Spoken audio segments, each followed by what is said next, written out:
Ngũgũtara ta mũrata, tigana na mũhiki ũcio, nĩagũkũnina, acoke athiĩ kũrĩ mũndũ ũngĩ. Gũtirĩ mũndũ wanambĩrĩria mbara na mũtumia wa mbũri akĩhotana.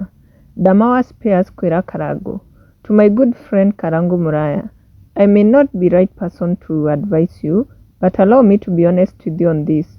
A true friend will tell you what you're supposed to hear, but not what you want to hear. A true friend tells you the truth regardless of how bitter it is. Karangu, you know I have fought countless for you, online and behind the scenes, but remember what I have been insisting and keep telling you. You will never win by standing with the side chick who doesn't care about your downfall, who doesn't put your blood into consideration, and your children and the image of your family, friends, and relatives. Who released your first audio? Is it her? Who released the second audio? It's her. She thought the audios will work against the mother of your kids, but see now, she's almost finishing you and she's pretending to be innocent. I told you many times, Caro is so selfish. That's why she will do anything to finish the mother of your kids, but you don't listen.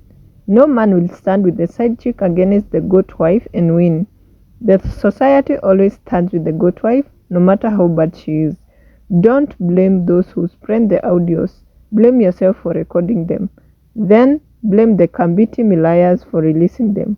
You are aware if it's her who did that. Otherwise, no blogger has access to your personal phones.